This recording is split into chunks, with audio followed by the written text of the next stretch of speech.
MGVC നിയമനത്തിൽ നിന്ന് സാബു തോമസിന്റെ പേര് ഒഴിവാക്കി പുതിയ പട്ടിക ഗവർണർക്ക് നൽകിയെന്ന് മന്ത്രി ആർ ബിന്ദു. സാബു തോമസിനെ നിയമിക്കാനാണ് സർക്കാരിന് താൽപര്യമെന്ന് ഗവർണറെ അറിയിച്ചിരുന്നു. എന്നാൽ ഗവർണർ 3 സീനിയർ പ്രൊഫസർമാരുടെ പേര് ചോദിച്ചു. ഇതിൽ നിന്ന് ഉടൻ നിയമനമുണ്ടാകുമെന്ന് പ്രതീക്ഷിക്കുന്നതായും മന്ത്രി ആർ ബിന്ദു പറഞ്ഞു. അത് നികത്തുന്നതിന് ആവശ്യമായിട്ടുള്ള നടപടികൾ സ്വീകരിച്ചുകൊണ്ടിരിക്കുകയാണ്. ഗവർണർക്ക് ആദ്യം അയച്ചു കൊടുത്ത പാനലിൽ നമ്മൾ ആദ്യം വെച്ചത് ഡോക്ടർ സാബു തോമസിൻ്റെ പേരാണ്. കാരണം അദ്ദേഹം ശ്ലാഘനീയമായ സേവനം യൂണിവേഴ്സിറ്റിക്ക് ചെയ്യുകയും ദേശീയ തലത്തിലും സാർവദേശീയ തലത്തിലും അറിയപ്പെടുന്ന അക്കാദമിക് പ്രവർത്തനങ്ങൾക്ക് നേതൃത്വം കൊടുക്കുകയും ചെയ്യുന്ന വ്യക്തിയാണ്.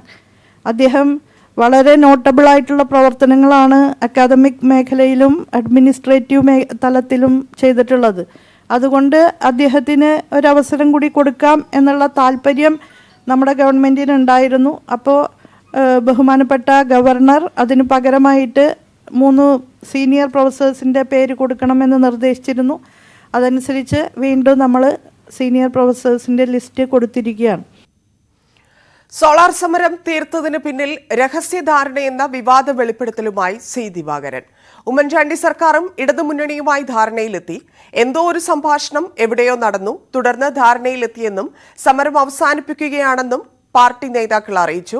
തിരുവഞ്ചൂർ രാധാകൃഷ്ണനാണ് ഇതിന് മുൻകൈയെടുത്തത്.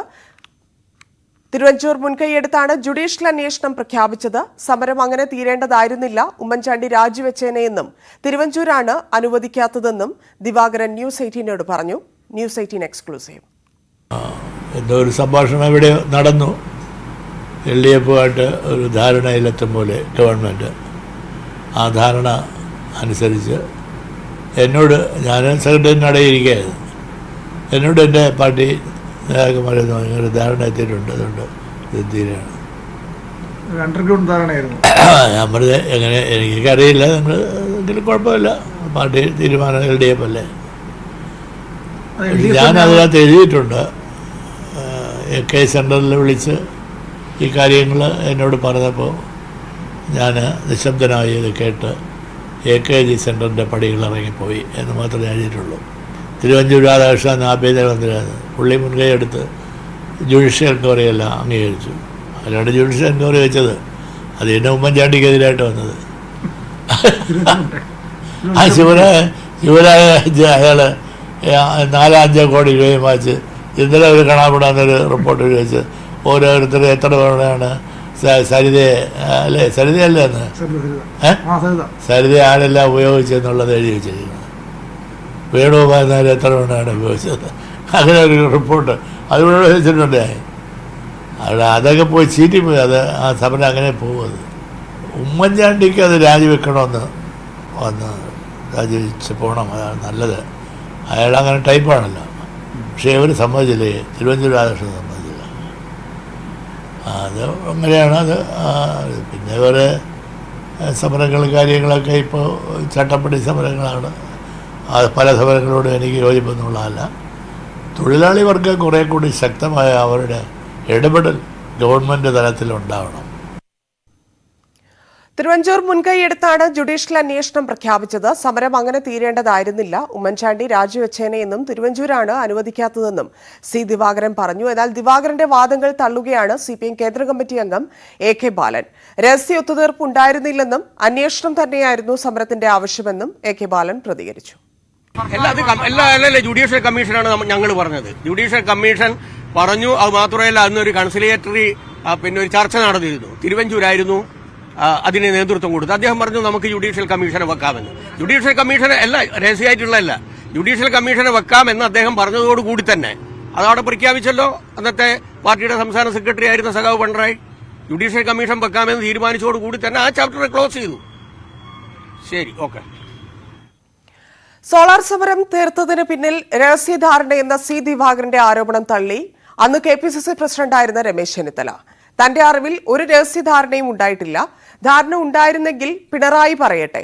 UDF-ന് ഒന്നും ഒളിക്കാനില്ലാത്തത് കൊണ്ടാണ് ജുഡീഷ്യൽ അന്വേഷണ കമ്മീഷനെ നിയോഗിച്ചതെന്നും രമേശ് ചെന്നിത്തല ന്യൂസ് 18നോട് പ്രതികരിച്ചു. എന്റെ അറിവിൽപ്പെട്ടിടത്തോളവും ഒരു രഹസ്യധാരണയും ഉണ്ടായിട്ടില്ല. ഇങ്ങനെ ഒരു ഡിമാൻഡ് പ്രതിപക്ഷത്തുനിന്ന് വന്നപ്പോൾ ഞങ്ങൾ ജനാധിപത്യ മര്യാദ അനുസരിച്ചാണ് ജുഡീഷ്യൽ കമ്മീഷനെ വെച്ചത്. അത് ഞങ്ങളുടെ രാഷ്ട്രീയ തീരുമാനമായിരുന്നു, ക്യാബിനറ്റ് എടുത്ത തീരുമാനമായിരുന്നു. ഒരു ഒത്തുകളി ഉണ്ടായിട്ട് എനിക്കറിയില്ല. ഇനി ദിവാകരന് വല്ല അറിയാമെങ്കിൽ അദ്ദേഹം വെളിപ്പെടുത്തട്ടെ. ഇനി അതില്ല ഉണ്ടായിരുന്നെങ്കിൽ പിണറായി വിജയൻ പറയട്ടെ. ഞങ്ങൾ ജനാധിപത്യപരമായി ചെയ്ത ഒരു കാര്യമാണ്. അതിനകത്ത് CPM ആയിട്ടോ ഇടതുമുന്നണിയായിട്ടോ ഒരു കൂട്ടുകെട്ടുമെന്ന് തിരുവഞ്ചൂർ ഉണ്ടാക്കിയെന്ന് ഞാൻ വിശ്വസിക്കുന്നില്ല. ഒരൊത്തുതീർപ്പിനും ഒരിടത്തും പോയിട്ടില്ലെന്ന് അന്നത്തെ ആഭ്യന്തരമന്ത്രി തിരുവഞ്ചൂർ രാധാകൃഷ്ണൻ.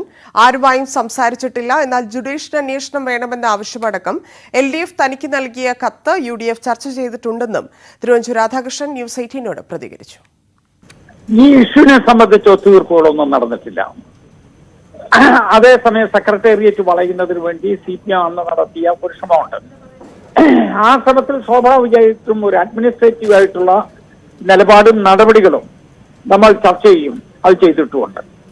അതല്ലാതെ സോളാർ കേസ് സംബന്ധിച്ച ഒരു ഒത്തുതീർപ്പിനും ഞങ്ങൾ ഒരിടത്തും പോയിട്ടില്ല. ഇടതുപക്ഷ ജനാധിപത്യ മുന്നണിയുടെ അന്നത്തെ ഇതിന്റെ ഇൻ ബിറ്റ്വീൻ സംസാരിച്ചുകൊണ്ടിരുന്ന വ്യക്തി അദ്ദേഹം കത്തുകൊണ്ട് എന്റെ കയ്യിലാണ് തന്നത്. ഞങ്ങൾ ആ കത്തെല്ലാം സ്വീകരിച്ചു. അത് UDF-ൽ ചർച്ച ചെയ്തു. ചർച്ചയുടെ അടിസ്ഥാനത്തിൽ ജുഡീഷ്യൽ അന്വേഷണത്തിന് പോകണം എന്ന് തീരുമാനിച്ചു. ഞങ്ങൾ ജുഡീഷ്യൽ അന്വേഷണത്തിൽ പോവുകയും ചെയ്തു. അതിനു മുൻപും ശേഷവും കേരളം കണ്ടിട്ടില്ലാത്ത സമരരൂപമായിരുന്നു സോളാർ സമരം. സെക്രട്ടേറിയറ്റ് ഉപരോധിച്ചുകൊണ്ട് ഇടതുമുന്നണി നടത്തിയ സമരം അക്ഷരാർത്ഥത്തിൽ സർക്കാരിനെ വെട്ടിലാക്കി. ഉമ്മൻചാണ്ടിയുടെ രാജി ആവശ്യപ്പെട്ടായിരുന്നു സമരമെങ്കിലും ജുഡീഷ്യൽ അന്വേഷണം എന്ന സർക്കാർ വാഗ്ദാനത്തിനു മുന്നിൽ സമരക്കാർ വഴങ്ങി. ഇത് എന്തിനു വേണ്ടിയെന്ന ചോദ്യമാണ് അന്നു മുതൽ ഉയരുന്നത്. 2013 ജൂൺ 3 തട്ടിപ്പ് കേസിൽ സരിതാ നായർ അറസ്റ്റിലായതോടെയാണ് കേരള രാഷ്ട്രീയത്തെ പിടിച്ചുകുലുക്കിയ സോളാർ കേസിന്റെ തുടക്കം. ഒന്നിനു പിറകെ ഒന്നായി പരാതികൾ, കേസുകൾ, വെളിപ്പെടുത്തലുകൾ. മുഖ്യമന്ത്രി ഉമ്മൻചാണ്ടി ഉൾപ്പെടെ ഭരണപക്ഷത്തെ ഏതാണ്ട് എല്ലാ പ്രമുഖർക്കെതിരെയും ആരോപണ പെരുമഴ. നിയമസഭയ്ക്കകത്തും പുറത്തും പ്രതിപക്ഷ പ്രക്ഷോഭം. സോളാർ അഴിമതി ആരോപണത്തിൽ ഉമ്മൻചാണ്ടി സർക്കാർ ആടിയുലയാൻ തുടങ്ങി. സർക്കാരിന്റെ പ്രതിരോധ നീക്കങ്ങളെല്ലാം പാളി. ഇതോടെ വർദ്ധിത വീര്യത്തോടെ പ്രതിപക്ഷം സമരം ശക്തമാക്കി. ഉമ്മൻചാണ്ടിയുടെ രാജിവരെ സെക്രട്ടേറിയറ്റ് ഉപരോധം പ്രഖ്യാപിച്ച് ഇടതുമുന്നണി. അതിനു മുന്നോടിയായി സംസ്ഥാനമൊട്ടാകെ പ്രചരണ പരിപാടികൾ, തയ്യാറെടുപ്പുകൾ. 3.5 കോടി മലയാളികളുടെ ശ്രദ്ധയിൽപ്പെടുത്താൻ വേണ്ടി ഇവിടെ അണിനിരന്നിരിക്കുന്ന ഈ 1 ലക്ഷത്തിൽ പരം സമരസഖാക്കൾ ആ സന്ദേശം കേരളമാകെ പ്രചരിപ്പിക്കണമെന്ന് ഞങ്ങൾ നിങ്ങളോട് ഇടതുപക്ഷ ജനാധിപത്യ മുന്നണിക്ക് വേണ്ടി വിനീതമായി അഭ്യർത്ഥിക്കുകയാണ്. ഓഗസ്റ്റ് 12 സമരം ആരംഭിച്ചു. സംസ്ഥാനത്തിന്റെ വിവിധ ഭാഗങ്ങളിൽ നിന്ന് ഇടതുമുന്നണി പ്രവർത്തകർ സെക്രട്ടേറിയറ്റ് മുന്നിലേക്ക് ഒഴുകി. തലസ്ഥാന നഗരം സ്തംഭിച്ചു.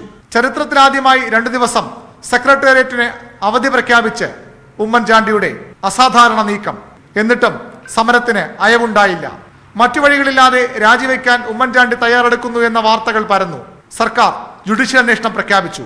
മുഖ്യമന്ത്രി മാറി നിന്നുള്ള അന്വേഷണമല്ലാതെ ഒരു ഒത്തുതീർപ്പിനുമില്ലെന്നായിരുന്നു സമരക്കാരുടെ ആദ്യ നിലപാട്. തുടർ സമരം തീരുമാനിക്കാൻ AKG സെന്ററിൽ ഇടതുമുന്നണിയുടെ നിർണായക യോഗം. യോഗശേഷം നേതാക്കൾ സെക്രട്ടേറിയറ്റിലേക്ക് മാർച്ച് നടത്തി. പിന്നീടാണ് ശരിക്കും കേരളം ഞെട്ടിയത്. സമരം അവസാനിപ്പിക്കുകയാണെന്ന് സെക്രട്ടേറിയറ്റിന് മുന്നിലെ വേദിയിൽ CPM സംസ്ഥാന സെക്രട്ടറി പിണറായി വിജയന്റെ പ്രഖ്യാപനം. ഇപ്പോൾ നാം നടത്തിവരുന്ന സെക്രട്ടേറിയറ്റ് ഉപരോധം ഇന്നത്തേതോടുകൂടി ഇവിടെ അവസാനിപ്പിക്കും. തിങ്ങിക്കൂടിയ അണികൾ മാത്രമല്ല, തലമുതിർന്ന നേതാക്കൾ പോലും ഞെട്ടലോടെയാണ് ആ പ്രഖ്യാപനം കേട്ടത്. സമരം ചരിത്ര വിജയമെന്ന് അവകാശപ്പെട്ട് നേതാക്കൾ പിരിഞ്ഞു. പക്ഷേ മുഖ്യമന്ത്രി രാജിവെക്കാതെ എന്തു വിജയമെന്ന ചോദ്യം അണികളിലും കേരള സമൂഹത്തിലും ഉയർന്നു. ഉമ്മൻചാണ്ടി രാജിവെച്ചാൽ VS അച്യുതാനന്ദനെ മുഖ്യമന്ത്രിയാക്കേണ്ടി വരുന്ന സാഹചര്യം ഒഴിവാക്കാൻ സമരം അവസാനിപ്പിക്കുകയായിരുന്നുവെന്ന വിമർശനം ശക്തമായി. TP കേസിൽ അന്വേഷണം ഉന്നതങ്ങളിലേക്ക് പോകാതിരിക്കാനുള്ള മുൻകരുതൽ എന്ന ആക്ഷേപവും അന്തരീക്ഷത്തിൽ മുഴങ്ങിക്കേട്ടു.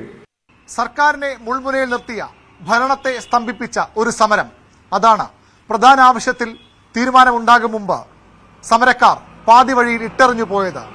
എന്തായിരുന്നു സോളാർ സമരം അവസാനിപ്പിക്കുന്നതിന് പിന്നിലെ ഒത്തുതീർപ്പ് വ്യവസ്ഥകളെന്ന സംശയം നേരത്തെ ഉയർന്നതാണ്. അന്ന് സമരത്തിന്റെ മുന്നണി പോരാളിൽ ഒരാളായിരുന്ന C. ദിവാകരൻ തന്നെ ഇപ്പോൾ അതേ സംശയം ഉയർത്തുന്നത് ഇതിന് ദുരൂഹത വർദ്ധിപ്പിക്കുന്നു. VV Arun, news 18, Thiruvananthapuram.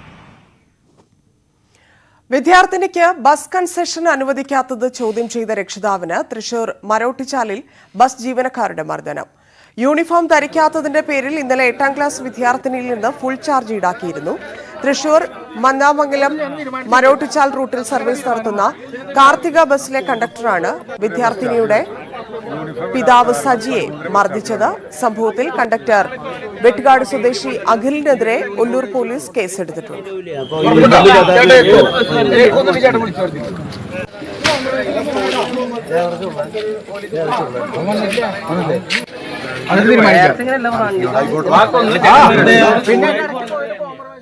രാജു ഗുരുവായൂർ ചെയ്യുന്നു വിവരങ്ങളുമായി.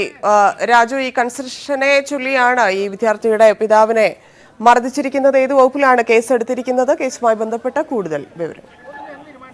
ധന്യ, യൂണിഫോം ധരിക്കാത്തതിന്റെ പേരിൽ സ്കൂൾ വിദ്യാർത്ഥിനിയിൽ നിന്നും ഫുൾ ചാർജ് ഈടാക്കിയ സംഭവം ചോദ്യം ചെയ്യാനെത്തിയ രക്ഷിതാവിനെയാണ് ബസ് കണ്ടക്ടർ മർദ്ദിച്ചത്. കഴിഞ്ഞ ദിവസം രാവിലെ മരോട്ടിച്ചാലിൽ നിന്നും മാന്നാമംഗലത്തെ സെന്റ് സെബാസ്റ്റ്യൻ സ്കൂളിലേക്ക് പോയ 8ാം ക്ലാസ് വിദ്യാർത്ഥിനിയായ പെൺകുട്ടിയിൽ നിന്നും യൂണിഫോം ധരിച്ചില്ല എന്ന കാരണത്താൽ ഫുൾ ചാർജ് ഈടാക്കിയതിനെ തുടർന്നാണ് പിതാവ് ചോദ്യം ചെയ്തത്. ഈ ചോദ്യം ചെയ്യാനെത്തിയ പിതാവിനെ മരോട്ടിച്ചാൽ സ്വദേശി നെടിയാങ്കുഴിയിൽ സജിയെയാണ് തൃശൂർ മാന്നാമംഗലം റൂട്ടിൽ ഓടുന്ന സർവീസ് നടത്തുന്ന കാർത്തിക ബസ്സിലെ കണ്ടക്ടർ മർദ്ദിക്കുകയും ബസ്സിൽ നിന്ന് തള്ളി താഴെയിടുകയും ചെയ്തത്. സംഭവം കണ്ട് സ്ഥലത്തുണ്ടായിരുന്ന നാട്ടുകാർ ചേർന്ന് ബസ് തടഞ്ഞിട്ടതോടെ സ്ഥലത്ത് സംഘർഷാവസ്ഥയായി. വിവരമറിഞ്ഞ് സ്ഥലത്തെത്തിയ ഒല്ലൂർ പോലീസ് ബസ് കസ്റ്റഡിയിലെടുക്കുകയും തുടർന്ന് പിതാവിന്റെ പരാതിയിൽ കണ്ടക്ടർക്കെതിരെ കേസെടുക്കുകയും ചെയ്തിട്ടുണ്ട്. ഇയാൾക്കെതിരെ വളരെ കൃത്യമായ രീതിയിൽ തെളിവുണ്ടായി. നാട്ടുകാരും എല്ലാവരും സാക്ഷികൾ പറയുന്ന ഒരു സാഹചര്യവുമുണ്ട്. അതുകൊണ്ട് തന്നെ വളരെ കൃത്യമായ രീതിയിൽ പോലീസ് ഇപ്പോൾ കേസെടുത്തിരിക്കുകയാണ്. നന്ദി രാജു. ഇനി അതിഥി.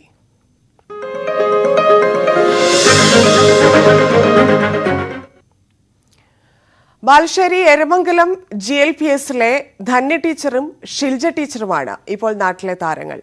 കൈക്കോട്ടും ബക്കറ്റുമായി കിണറ്റിലിറങ്ങിയ ടീച്ചർമാർ നാട്ടുകാരുടെയും പ്രശംസ പിടിച്ചുപറ്റി.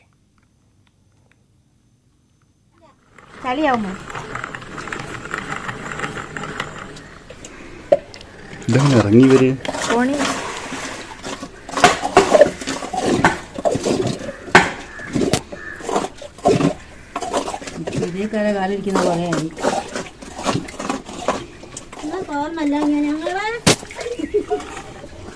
തല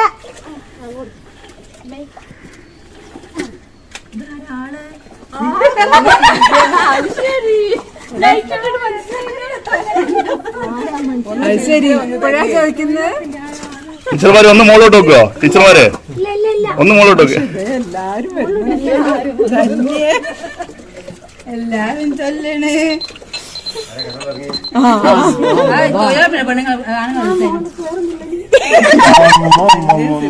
ടീച്ചർമാരെ ഒന്ന് മോളോട്ട് നോക്കുന്നേ. അല്ല നാളത്തെ അതുപോലെ ചോദിച്ചെങ്കി ഡേറ്റ് അല്ല നാളെ കൂടിയോ? ഓയ് നാളെ കൂടിയോ?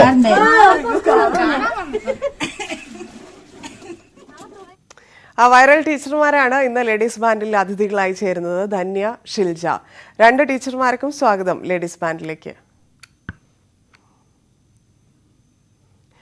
ഇതിപ്പോ എല്ലാവരും കണ്ടു, സ്കൂൾ തുറക്കാനിരുന്നപ്പം സ്കൂളിന്റെ കിണർ ടീച്ചേഴ്സ് തന്നെ വൃത്തിയാക്കുന്നത്. എന്തായിരുന്നു ആ സാഹചര്യം? സ്കൂൾ തുറക്കുന്നതിന് 2 ദിവസം മുന്നേ ഇവിടുത്തെ ടാങ്ക് ക്ലീൻ ചെയ്തിരുന്നു. അപ്പൊ ഞങ്ങള് തലേന്ന് ഇവിടെ എത്തിയപ്പോഴാണ് കുറെ വെള്ളം വേണ്ടി വന്നു. തലേ ദിവസം ഇവിടെ എത്തിയപ്പോഴാണ് കിണറിൽ തീരെ വെള്ളം എല്ലാം നിറഞ്ഞത്. കുറച്ച് ചെളിയും നിറഞ്ഞിട്ടുണ്ടായിരുന്നു. ഇന്ന് പിറ്റേ ദിവസം സ്കൂൾ തുറക്കാണ്. അപ്പം കുട്ടികൾക്ക് എന്തായാലും വെള്ളം ആവശ്യമാണ്. അപ്പൊ അതിനായിട്ട് ഞങ്ങൾ പഞ്ചായത്തിൽ പറഞ്ഞപ്പം പഞ്ചായത്തിൽ നിന്ന് വെള്ളം കൊണ്ടുവരാന്ന് പറഞ്ഞു. ഞങ്ങൾക്കത് ശേഖരിച്ച് വെക്കാനുള്ള പാത്രങ്ങളൊന്നും ഇവിടെ ഉണ്ടായിരുന്നില്ല. അപ്പം കിണറിലേക്ക് അടിക്കാന്നുള്ളത് ഒരഭിപ്രായം വന്നു. അപ്പൊ അങ്ങനെ പെട്ടെന്ന് ഞങ്ങള് ഇത് പ്രേക്ഷകർക്ക് മനസ്സിലാവാനാണ്. ഇതിൽ ആരാണ് ധന്യ ടീച്ചർ, ആരാണ്? ഓക്കെ, നിങ്ങൾ രണ്ടുപേരും അവിടെ തന്നെയാണോ? എവിടെയാണ് നിങ്ങളുടെ സ്ഥലമൊക്കെ? എന്റെ വീട് കരിയാത്തങ്കാവ്. ടീച്ചർ ബാലുശ്ശേരി. അത് ശരി. എനിക്ക് ഈ ഓഡിയോ കേട്ടപ്പോൾ ഭയങ്കര സന്തോഷം തോന്നി. ഞാൻ കുട്ടമ്പൂർക്കാരിയാണ്. അപ്പം ഇതിൽ സംസാരം കേട്ടപ്പോൾ ഭയങ്കര സന്തോഷമായി. പിന്നെ ഈ വിഷയിൽ കണ്ടപ്പോഴും നിങ്ങൾ ഇങ്ങനൊരു തീരുമാനമെടുത്ത് ഇപ്പം HMന്റെ അടുത്തൊക്കെ ചോദിച്ചിട്ടാണോ എങ്ങനെയാണ് ഇതിനൊരു ധൈര്യമൊക്കെ വേണമല്ലോ, നമ്മൾ കിണറ്റിലേക്കാണല്ലോ ഇറങ്ങുന്നത്. പെട്ടെന്ന് ചെയ്യണമല്ലോ. അപ്പൊ നാളേക്ക് പിറ്റേ ദിവസത്തേക്ക് എന്തായാലും വെള്ളം ആവശ്യമാണ്. അതൊന്ന് പെട്ടെന്ന് തീരുമാനിച്ചതാണ്, ഇങ്ങനെ ഇറങ്ങിയത്. ശരി, ഇത് അറിയാമായിരുന്നോ എങ്ങനെയാണ് ക്ലീൻ ഇപ്പൊ വെള്ളമായോ കിണറ്റില്? വെള്ളം കുറവാണ്, അത്യാവശ്യത്തിന് വെള്ളം. ചിലപ്പോ ടാങ്കിൽ കൊണ്ടുവരികയാണ് ചെയ്യുന്നത്, പഞ്ചായത്തിൽ നിന്ന് കൊണ്ടുവരികയാണ് ചെയ്യുന്നത്. ശരി, ഇപ്പൊ അവിടെ ഉണ്ടായിരുന്ന ബാക്കി ടീച്ചേഴ്സിന്റെയും മറ്റുള്ളവരുടെയൊക്കെ റിയാക്ഷൻ നമ്മൾ ആ വീഡിയോയില് കേട്ടു. കുട്ടികൾ ഇത് അറിഞ്ഞിട്ട് എന്താ പറഞ്ഞ? ഇത് പിറ്റേ ദിവസം എനിക്ക് അറിഞ്ഞിട്ടുണ്ടല്ലോ, എന്നോട് എല്ലാരും ചോദിക്കുന്നുണ്ട് ടീച്ചർ ഇറങ്ങിയില്ല എന്നൊക്കെ. ശരി, ഈ വീഡിയോ ഇങ്ങനെ വൈറലാകും നമ്മൾ അന്നേരം അതൊന്നും ചിന്തിക്കില്ല. പക്ഷെ അങ്ങനെ വൈറലായപ്പോഴ് ഇപ്പൊ വീട്ടുകാരുടെയും കൂട്ടുകാരുടെയും അവിടേക്കുള്ള ആൾക്കാരുടെ ഒക്കെ റിയാക്ഷൻ എങ്ങനെയാണ്? ഞങ്ങൾ ഇവിടുന്ന് ഫോട്ടോ എടുക്കുകയാണെങ്കിൽ ഞങ്ങൾ ഇറങ്ങിയത് വേറെ ടീച്ചേഴ്സ് അല്ല, വേറെ ആൾക്കാരാണ് വീഡിയോ എടുത്ത് പിന്നെ ഭയങ്കര. നിങ്ങൾ അറിയാതെയാണോ വീഡിയോ എടുക്കുന്നത്? നിങ്ങൾക്ക് അറിയില്ലായിരുന്നോ? ഞങ്ങൾ കേൾക്കുന്നുണ്ട്. ഇവിടെയുള്ള ടീച്ചേഴ്സ് എടുത്തല്ല.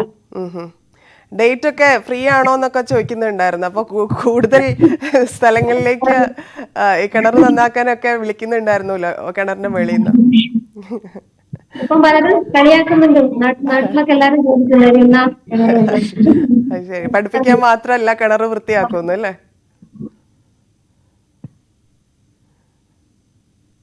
ധന്യ ടീച്ചർ ഏത് സബ്ജക്റ്റാ പഠിപ്പിക്കുന്നത്? 2ാം ക്ലാസ്സിലാണ് പഠിക്കുന്നത്. ഓക്കെ, ശിൽജ ടീച്ചറോ? ടീച്ചർ ഇവിടെ താൽക്കാലികമായിട്ട് ആണല്ലേ? ഓക്കെ, ഇത് ഈ കിണറ്റിലിറങ്ങും നമുക്കിപ്പോ ചെറിയൊരു കുഴിയിലാണെങ്കിൽ പോലും ഇറങ്ങുന്നതിനെ കുറിച്ച് ഒരു 10 തവണ ആലോചിക്കുമല്ലോ. ഇത് ഇത്രയും ആഴമുണ്ട്, നമ്മൾ വിഷ്വലിൽ കാണുമ്പോൾ തന്നെ വലിയ ആഴമുണ്ട്. അപ്പം ആ ധൈര്യമൊക്കെ എങ്ങനെയുണ്ടായി? എത്ര ആഴമുള്ള കിണറാണത്? ഇത് വീഡിയോയിൽ കാണുന്ന അത്ര ആഴം ഇതിനില്ല. എങ്ങനെയാ ഇറങ്ങിയത്? ഇറങ്ങിയത് എങ്ങനെയാണ്? അത്ര ആഴമുള്ളൂ. അവരാണ് വെള്ളമൊക്കെ ചളിയൊക്കെ വലിച്ച് കയറ്റിയത്. ടീച്ചേഴ്സ് ബാക്കി ടീച്ചേഴ്സാണ് ഹെൽപ്പ് ചെയ്തത്. ശരി, ഈ ഇതിനു വേണ്ടി എന്തുകൊണ്ടാണ് ഇതിങ്ങനെ ചെയ്യേണ്ടി വന്നത്? അപ്പൊ നാട്ടിലൊന്നും പണിക്കാരെ ഒന്നും കിട്ടുന്നില്ലേ? ഞങ്ങളത് ഇവിടെ ചോദിച്ചാൽ PTA നല്ല സപ്പോർട്ടുള്ള സ്കൂളാണിത്. ഈ സ്കൂളിൽ നിലയിലായത് തന്നെ PTA ഒരു ഇടപെടൽ കൊണ്ടാണ്. പക്ഷെ ഇത് ഈ പെട്ടെന്ന് ഇത് അതായത് 2 ദിവസം മുന്നെയാണ് ടാങ്ക് ക്ലീൻ ചെയ്യുന്നത്. അപ്പോഴാണ് ഈ ചളിയും അങ്ങനെ അടിഞ്ഞു കൂടിയത്. അതായത് വെള്ളം തീരെ കുറയുകയും ചെയ്തു. അപ്പോഴാണ് ഞങ്ങൾ തലേ ദിവസം വന്നപ്പോഴാണ് ഇത് കണ്ടത്. അങ്ങനെ പെട്ടെന്ന് പഞ്ചായത്തിൽ നിന്ന് വെള്ളം വരുന്നുണ്ട് ഇറക്കിയപ്പോ ഞങ്ങളൊന്ന് നേരെ കാത്തു നിൽക്കാനുള്ള സമയവുമില്ല. അങ്ങനെ ഓക്കെ, ബാക്കി എല്ലാ കാര്യം ഇപ്പൊ സ്കൂളില് പിള്ളേർ വരുന്നതിന് മുമ്പ് എല്ലാം വൃത്തിയാക്കി വെക്കുമല്ലോ, കിണർ മാത്രമല്ല ക്ലാസ് റൂമുകളും. അപ്പം അതും എല്ലാം നിങ്ങൾ ടീച്ചേഴ്സ് തന്നെയാണോ ചെയ്തത്? പാരന്റ്സും ഇടപെടലുണ്ട്, ഒന്ന് ചെയ്തിട്ടുണ്ട്. ക്ലീനിങ്ങിനായിട്ട് ഒരു ദിവസം വെച്ചിരുന്നു. അതൊക്കെ എല്ലാവരും സഹായിച്ചിട്ടുണ്ട്, ഒന്ന് ചെയ്തിട്ടുണ്ട്. ഓക്കെ, എന്തായാലും ഒരുപാട് സന്തോഷം ഈ ഇങ്ങനെ ചെയ്യാൻ നിങ്ങൾക്ക് തോന്നിപ്പിച്ചതും ഞങ്ങൾക്കത് കാണാൻ സാധിച്ചതും. ഇത് മാതൃകയാക്കട്ടെ ആളുകൾ, നമുക്ക് പറ്റുന്ന കാര്യങ്ങൾ നമ്മൾ തന്നെ ചെയ്തു പോവുക എന്നുള്ളത് കൂടിയാണല്ലോ. വളരെ നന്ദി ധന്യ ടീച്ചർ, ഷിൽജ ടീച്ചർ ഞങ്ങളോടൊപ്പം ചേർന്നതിന്. Thank you. US-ലെ ലോക കേരള സഭയിലെ പണപ്പിരിവിൽ വിവാദം തുടരുന്നു. ബക്കറ്റ് പിരിവിന്റെ പരിഷ്കൃത രൂപമാണ് അമേരിക്കയിലെ പണപ്പിരിവെന്നും മുഖ്യമന്ത്രി പിന്മാറണമെന്നും പ്രതിപക്ഷം ആവശ്യപ്പെട്ടു. എന്നാൽ ധനസമാഹരണത്തെ CPM നേതാക്കൾ ന്യായീകരിച്ചു. മുഖ്യമന്ത്രിയുടെയും സംഘത്തിന്റെയും അമേരിക്കൻ സന്ദർശനത്തിലാണ് വിവാദം കത്തുന്നത്. മുഖ്യമന്ത്രിയെ കാണണമെങ്കിലും അടുത്തിരിക്കണമെങ്കിലും പണം കൊടുക്കണമെന്ന് പറഞ്ഞാൽ അതിന്റെ അർത്ഥം എന്താണെന്ന് രമേശ് ചെന്നിത്തല. വരേണ്യവർഗത്തിന്റെ പ്രതിനിധികളെ കൂട്ടി നടത്തുന്ന സമ്മേളനങ്ങൾ കൊണ്ട് സാധാരണ പ്രവാസികൾക്ക് ഒരു പ്രയോജനവുമില്ല. ലോക കേരള സഭ കൊണ്ട് കേരളത്തിലെ ജനങ്ങൾക്കോ പ്രവാസികൾക്കോ ഒരു പ്രയോജനം ഉണ്ടായിട്ടില്ല എന്നുള്ളതുകൊണ്ടാണ് കഴിഞ്ഞ കാലഘട്ടങ്ങളിൽ എല്ലാം ഞങ്ങൾ ബഹിഷ്കരിച്ചിട്ടുള്ളത്. ആദ്യത്തെ ലോക കേരള സഭയിൽ ഞാൻ പങ്കെടുത്തതാണ്. അന്ന് പ്രതിപക്ഷ നേതാവിനെ വൈസ് ചെയർമാനുമാക്കി. പക്ഷേ തുടർന്നുള്ള നടപടികൾ പരിശോധിച്ചപ്പോഴാണ് ഇതൊരു ധൂർത്താണെന്നും വരേണ്യവർഗത്തിന് വേണ്ടിയിട്ടുള്ള ഏർപ്പാടാണെന്നും മനസ്സിലായത്. പ്രവാസികൾ മനസ്സറിഞ്ഞു നൽകുന്നതിൽ അസൂയ എന്തിനെന്നായിരുന്നു AK ബാലന്റെ പ്രതികരണം. പ്രതിപക്ഷം വിചാരിച്ചാൽ മുഖ്യമന്ത്രിയുടെ പ്രതിച്ഛായ ഇകഴ്ത്താനാകില്ല. വിവാദം പ്രവാസികൾ പുച്ഛിച്ചു തള്ളും. പുൽപ്പള്ളി സഹകരണ ബാങ്ക് തട്ടിപ്പിൽ KPCC ജനറൽ സെക്രട്ടറിയുടെ അറസ്റ്റ് മറച്ചുവെക്കാനാണ് വിവാദങ്ങളെന്നും AK ബാലൻ വിമർശിച്ചു. പുൽപ്പള്ളി ബാങ്കിന്റെ പ്രസിഡന്റ് ഇപ്പൊ ജയിലിലാണ്. ഞാൻ ഈ സംസാരിക്കുമ്പോൾ ജയിലിലാണ്. 50 കോടി രൂപയുടെ തട്ടിപ്പാണ്, ചില്ലറയല്ല. ഇന്നേ വരെ അദ്ദേഹത്തിന്റെ പേരിൽ നടപടിയെടുക്കാൻ ഇവർക്ക് കഴിഞ്ഞിട്ടില്ല. അത് ഈ കേരളീയ സമൂഹത്തിന്റെ മുമ്പിൽ സജീവമായ ചർച്ചയാകും എന്ന് വന്നതിന്റെ അടിസ്ഥാനത്തിലാണ് ഇതൊന്ന് LDFന്റെ തലയിലേക്ക് വെക്കാൻ വേണ്ടി ലോക കേരള സഭയുടെ UA സമ്മേളനത്തെ ഇപ്പോൾ മാറ്റിയത്. 2 കോടി രൂപയുടെ ഡയമണ്ട് സ്പോൺസർഷിപ്പ് മുതൽ 25 ലക്ഷത്തിന്റെ ബ്രോൺസ് വരെയാണ് പിരിവ്. സംഭാവന ഓഡിറ്റ് ചെയ്യുന്ന സമ്പ്രദായമുണ്ടെന്ന് കഴിഞ്ഞ ദിവസം നോർക്ക വിശദീകരിച്ചെങ്കിലും 7 മാസം മുൻപ് UK-യിൽ നടന്ന മേഖലാ സമ്മേളനത്തിന്റെ കണക്ക് ഇതുവരെ പുറത്തുവിട്ടില്ലെന്ന ആക്ഷേപം സർക്കാർ നേരിടുന്നു. ന്യൂസ് 18 തിരുവനന്തപുരം. സംസ്ഥാനത്ത് കോഴിവില കുത്തനെ ഉയർന്നു. കിലോയ്ക്ക് 160 മുതൽ 180 രൂപ വരെയാണ് വില. കോഴിത്തീറ്റയുടെ വില വർധനയും ഉൽപാദനം കുറഞ്ഞതുമാണ് വില ഉയരാൻ കാരണം. പ്രൊഡക്ഷൻ കുറവാണ്. ഇപ്പോൾ ഞങ്ങൾക്ക് തന്നെ ഒരു 10 പെട്ടി കോഴി ഞങ്ങൾ ചോദിച്ചാൽ ഞങ്ങൾക്ക് തന്നത് 8 പെട്ടി 6 പെട്ടി കോഴികളൊക്കെയാണ് ഞങ്ങൾക്ക് ഇട്ട് തരുന്നത്. ചോദിക്കുമ്പോൾ സാധനം ഇല്ല, പ്രൊഡക്ഷൻ കുറവായതുകൊണ്ട് സാധനം കുറവാണെന്നാണ് പറയുന്നത്. ഒരാഴ്ച മുൻപ് 130 മുതൽ 140 വരെ ഉണ്ടായിരുന്നിടത്തിപ്പോൾ 160 മുതൽ 180 വരെയാണ് വില. ചൂട് കൂടിയതോടെ കോഴി ഫാമുകളിൽ ഉൽപാദനം കുറഞ്ഞതും കോഴിത്തീറ്റയുടെ വില വർധനവുമാണ് വില ഉയരാൻ കാരണമെന്ന് കച്ചവടക്കാർ പറയുന്നു. 50 കിലോ കോഴിത്തീറ്റ ചാക്കിന്റെ വില അടുത്തിടെ 700 രൂപയാണ് വർദ്ധിച്ചത്. കനത്ത ചൂടിൽ ഫാമുകളിൽ കോഴിക്കുഞ്ഞുങ്ങൾ ചത്തൊടുങ്ങുന്നതും വിലക്കയറ്റത്തിന് കാരണമായി പറയുന്നു. 1000 കോഴി ഇടുന്ന സ്ഥലത്തെല്ലാം ഇപ്പോൾ ഒരു 500 കോഴി അത്രേ ഇടാൻ കഴിയൂ. അതും 40-45 ദിവസം ആകുമ്പോഴാണ് 2 കിലോൻ്റെ ആവറേജ് വെയിറ്റ് വരുന്നുള്ളൂ. മറ്റേത് 38 ദിവസം ആകുമ്പോൾ തന്നെ ഏകദേശം 2 കിലോ വെയിറ്റ് വരുന്നത് ഇപ്പോൾ 6-7 ദിവസം എക്സ്ട്രാ തീറ്റ കൊടുക്കേണ്ട ഒരു അവസ്ഥയിലേക്കാണ്. ഫാമരെല്ലാം ഭയങ്കര ദയനീയ അവസ്ഥയിലായിരിക്കും ഇപ്പോൾ ഉള്ളത്. കച്ചവടക്കാരെ പിന്നെ കിട്ടുന്നതിനനുസരിച്ച് 15 രൂപ മാർജിൻ വെച്ചിട്ട് വിൽക്കുക എന്നുള്ളതേ ഉള്ളൂ അതിൻ്റെ കാര്യം. കർണാടക, തമിഴ്നാട് എന്നീ സംസ്ഥാനങ്ങളിൽ നിന്നാണ് കേരളത്തിലെ ഇറച്ചി വിപണികളിലേക്ക് കോഴിയെത്തുന്നത്. വില ഇനിയും ഉയർന്നാൽ ഹോട്ടലുകളിലെ ഭക്ഷണവിലയും ബാധിക്കുമെന്ന് ഉറപ്പാണ്. ന്യൂസ് 18 കാസർഗോഡ്. ബ്രിജ്ഭൂഷൺ തിങ്കളാഴ്ച നടത്താനിരുന്ന റാലി മാറ്റിവെച്ചു. ശക്തിപ്രകടനമായ അയോധ്യയിൽ ജൻചേതന മഹാറാലി എന്ന പേരിൽ റാലി നടത്താനായിരുന്നു തീരുമാനം. ഗുസ്തി താരങ്ങളുടെ പരാതിയിൽ പോലീസ് അന്വേഷണം പുരോഗമിക്കുന്ന പശ്ചാത്തലത്തിലാണ് റാലി മാറ്റിയതെന്നും 10,000-കണക്കിന് പേരുടെ പിന്തുണ തനിക്ക് ലഭിക്കുമെന്നും ബ്രിജ്ഭൂഷൺ പറഞ്ഞു.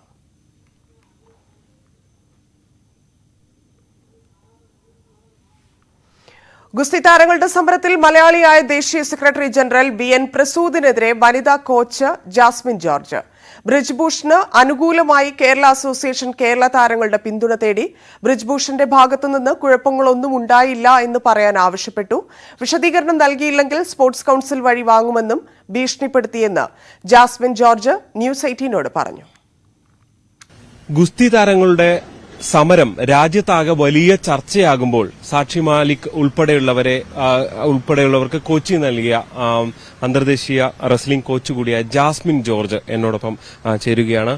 വലിയ പ്രതിഷേധമൊക്കെ ഉയർന്നു വരികയാണ്. ഈ കുട്ടികളുമായിട്ട് സംസാരിക്കാൻ കഴിഞ്ഞിട്ടുണ്ടോ? എന്താണ് അവരിൽ നിന്ന് മനസ്സിലാക്കുന്നത്?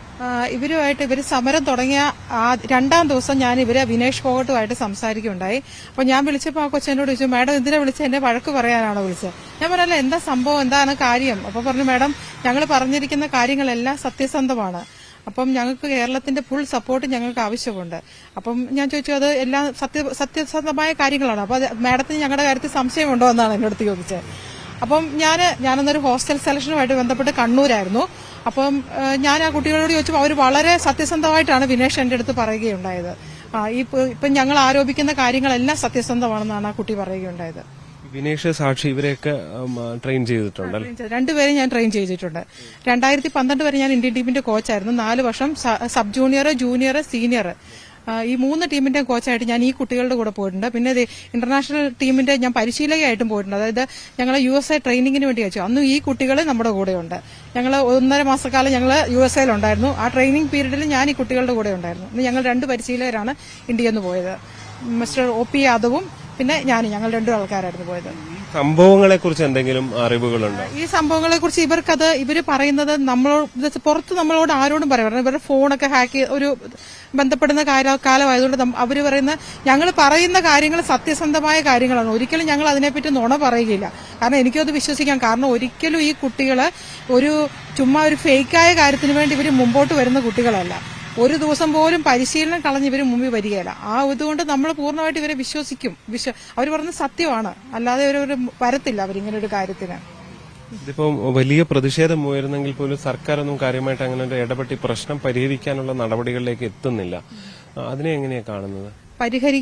നടപടിയിലേക്ക് എത്തുന്നില്ലെന്നുള്ളത് എനിക്ക് ഫസ്റ്റ് ഡേ ഞാൻ ഈ കുട്ടിയെ വിളിക്കുന്ന അന്ന് തന്നെ എന്റെ 2 കുട്ടികൾ നാഷണൽ ടീമിന്റെ ക്യാമ്പിൽ പോയിട്ടുണ്ടായിരുന്നു. അന്നേരം ആ കുട്ടികൾ എന്നെ വിളിച്ചു, മാഡം ഞങ്ങളെ കേരള സ്റ്റേറ്റ് റെസ്ലിംഗ് അസോസിയേഷന്റെ ആൾക്കാർ വിളിച്ചു, ഞങ്ങളോട് പറഞ്ഞു പെട്ടെന്ന് ഞങ്ങൾ ഒരു വീഡിയോ എടുത്ത് അയക്കണം. അതായത് ഞങ്ങൾ ഇന്ത്യൻ ക്യാമ്പിൽ പോയപ്പോൾ ഞങ്ങൾക്ക് വേറെ പ്രോബ്ലംസ് ഒന്നും ഉണ്ടായില്ല. അപ്പൊ ഞാൻ ചോദിച്ചു നമ്മുടെ അടുത്ത് എന്തിന് ഇങ്ങനെ കാര്യം ചോദിക്കുന്നു? അപ്പൊ ഈ പ്രശ്നം ഉണ്ടായതിന് പിറ്റേ ദിവസം സംഭവിച്ചാണ്. അപ്പൊ ഞാൻ പറഞ്ഞു നമ്മൾ ഇതിനെക്കുറിച്ച് കാര്യമായി അറിയാതെ നമ്മളൊന്നും ചെയ്യരുത് എന്ന് ഞാൻ എന്റെ കുട്ടികളോട് പറഞ്ഞു. ആ ദിവസം സ്കൂൾ മീറ്റ് കണ്ണൂര് നടക്കുന്നു. കണ്ണൂർ ആ സ്ഥലത്ത് നമ്മുടെ ഒരു കുട്ടി ഉണ്ടായിരുന്നു ഇന്ത്യൻ ടീമിന്റെ ക്യാമ്പിൽ പോയി. ആ കൊച്ചിനോട് അന്നേരം അവിടെ ഉണ്ടായിരുന്ന ഒരു പരിശീലനം പറഞ്ഞു, നിങ്ങൾ വീഡിയോ എടുത്ത് തരണം. അപ്പൊ ആ കുട്ടി അന്നേരം ഞാൻ ഫ്രാങ്ക് ആയിട്ട് പറയാ, ആ കുട്ടി പറഞ്ഞു ഞാൻ ആരുടെയും ചെലവിലല്ല കഴിയുന്നത്, എനിക്ക് ഇങ്ങനെ ഒരു കാര്യത്തിന് തരേണ്ട ആവശ്യമില്ല, എന്തിന് എന്റെ അടുത്ത് ഈ കാര്യം ചോദിക്കുന്നു, അങ്ങനെ കൊച്ചു പറഞ്ഞത്. അതിനുശേഷം 1 മാസം കഴിഞ്ഞപ്പം എനിക്ക് ഉൾപ്പെടെ ഞങ്ങൾ 2 പരിശീലകർക്കും 5 കുട്ടികൾക്കും അവര് കേരള സ്റ്റേറ്റ് റെസ്ലിംഗ് അസോസിയേഷൻ ഒരു ലെറ്റർ തന്നു, നിങ്ങൾ മറുപടി തരണം എത്രയും പെട്ടെന്ന്, ഇല്ല എങ്കിൽ അതിന് ഒത്തിരി ബുദ്ധിമുട്ടുകൾ നിങ്ങൾ അനുഭവിക്കേണ്ടി വരും എന്ന് പറഞ്ഞു. അപ്പോൾ ഞാനത് കൊടുത്തില്ല. കൊടുക്കാത്തതിന്റെ പേര് പറഞ്ഞു കേരള സ്പോർട്സ് കൌൺസിൽ വഴി നിങ്ങളുടെ അടുത്തുനിന്ന് ഇത് വാങ്ങാൻ അറിയാം.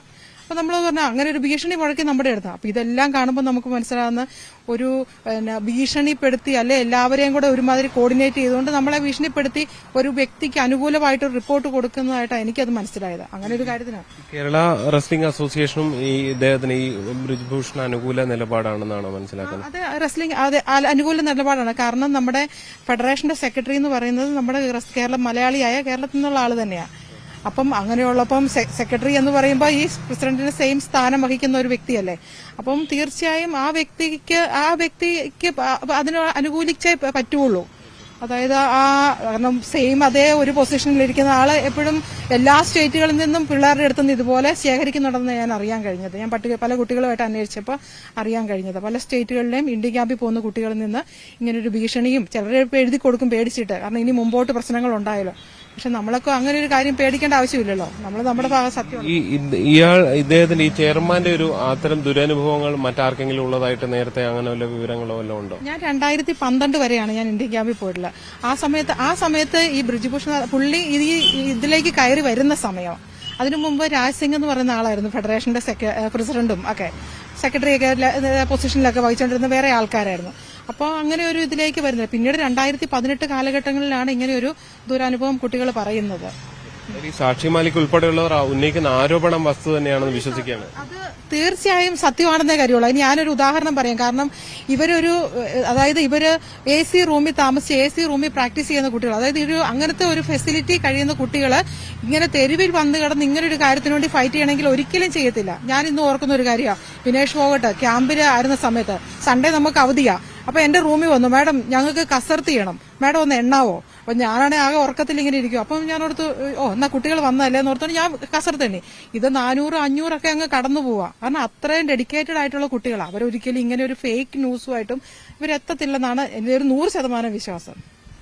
അതിനെയാണ് ചൂണ്ടിക്കാട്ടുന്നത്. അതായത് അത്രയും ഡെഡിക്കേറ്റഡ് ആയിട്ടുള്ള താരങ്ങളാണ് അവർ. അത് ഇന്ത്യയും അത് തിരിച്ചറിഞ്ഞതാണ്. കാരണം ഒളിമ്പിക് മെഡലുകൾ അടക്കം നേടിയ താരങ്ങളാണ്. അവരുടെ സമരത്തിന് അർഹമായ പരിഗണന അതല്ലെങ്കിൽ അതിനോട് ചർച്ച ചെയ്ത് അല്ലെങ്കിൽ അതിനോട് നടപടിയെടുക്കാനുള്ള കാര്യങ്ങളാണ് ഉണ്ടാകേണ്ടത് എന്ന് തന്നെയാണ് ജാസ്മിനും ചൂണ്ടിക്കാട്ടുന്നത്. ഇമ്മാനുവൽ തോമസിനൊപ്പം ജി സിജിത്, ന്യൂസ് 18 കോട്ടയം. മറ്റു വാർത്തകൾ ഇടവേളയ്ക്ക് ശേഷം. KK Abraham KPCC general secretary പദവി രാജിവെച്ചു. വയനാട് പുൽപ്പള്ളി സഹകരണ ബാങ്ക് വായ്പാ തട്ടിപ്പ് കേസിൽ അറസ്റ്റിലായതോടെയാണ് രാജി. തന്റെ ഭാഗത്ത് വീഴ്ചയുണ്ടായിട്ടില്ലെന്നും നിരപരാധിത്വം തെളിയുന്നതുവരെ പാർട്ടി പദവികളിൽ നിന്ന് മാറി നിൽക്കുകയാണെന്നും KK എബ്രഹാം പറഞ്ഞു. വിവരങ്ങളുമായി ടോം കുര്യാക്കോസ് ചേരുന്നു. ടോം, പുറത്താക്കലാണെങ്കിലും രാജിയാണെങ്കിലും ആ സ്ഥാനത്തിന് എബ്രഹാം ഇല്ല എന്നുള്ളതാണ് കേസ് നടക്കുന്നു. പാർട്ടി നടപടിയിലേക്ക് കടന്നു എന്നാണോ കരുതേണ്ടത്?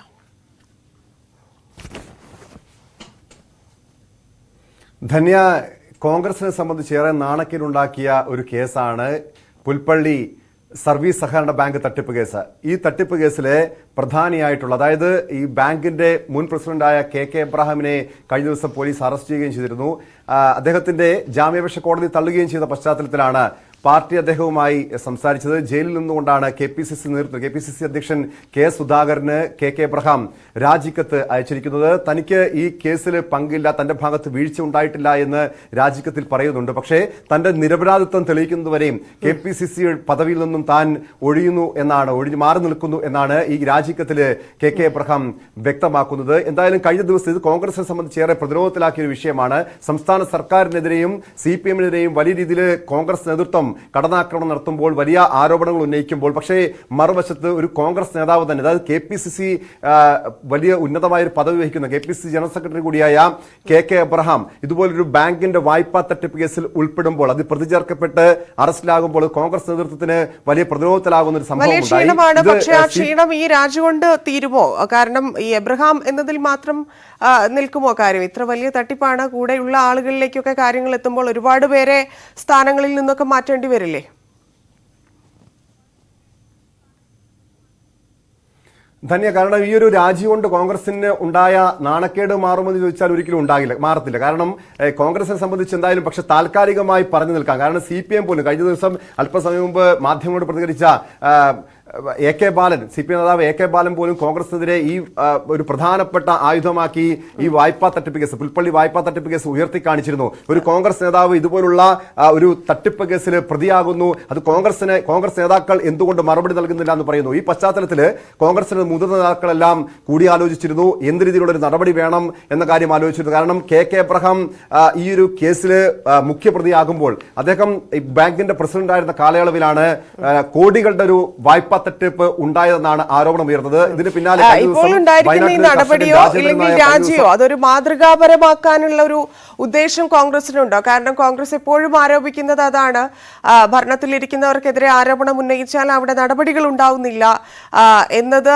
വെച്ചുകൊണ്ട് ഇപ്പോൾ എടുത്തിരിക്കുന്നത് രാജിയാണെങ്കിലും അല്ലെങ്കിലും ഒരു മാതൃകാപരമായ നീക്കം നടത്തി എന്ന് കോൺഗ്രസ് അവകാശപ്പെടുമായിരിക്കും അല്ലേ?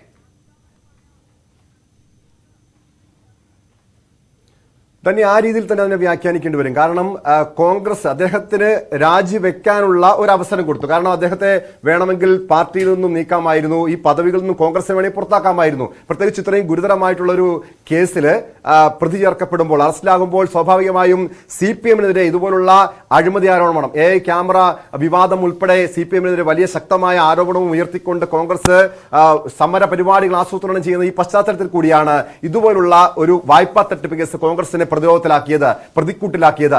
ഈ ഒരു പ്രത്യേകിച്ചും രാഹുൽ ഗാന്ധിയുടെ മണ്ഡലമായിട്ടുള്ള വയനാട്ടിൽ നിന്നുള്ള ഒരു KPCC നേതാവാണ്, വയനാട്ടിലെ ഒരു പ്രധാനപ്പെട്ട കോൺഗ്രസ് നേതാവാണ്.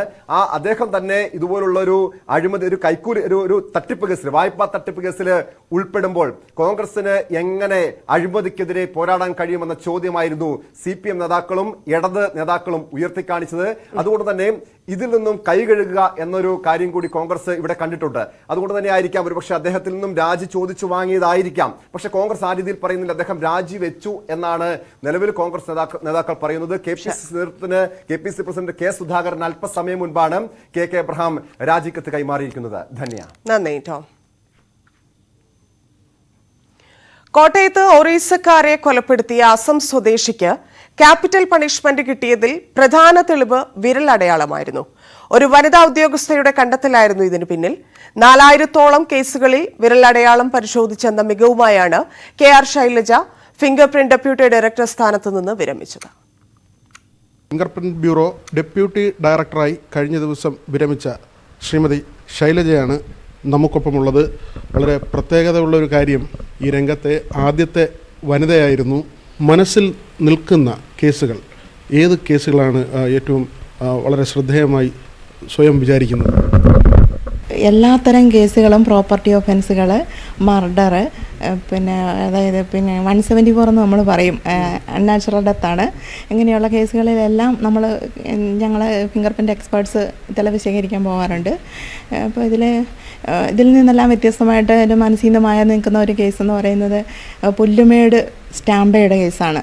ഏകദേശം 100-ലധികം ആൾക്കാർ മരിച്ച ഒരു കേസാണ്. അവിടെ നമ്മുടെ ഫിംഗർ പ്രിൻ്റ് എക്സ്പേർട്ടിൻ്റെ സിഗ്നിഫിക്കൻസ് എന്ന് പറയുന്നത് ഇത് പല സ്റ്റേറ്റുകളിൽ നിന്നുള്ള ആൾക്കാരാണ്, എല്ലാം സൗത്ത് ഇന്ത്യ തന്നെ, കർണാടക, തമിഴ്നാട്, ആന്ധ്രാപ്രദേശ്.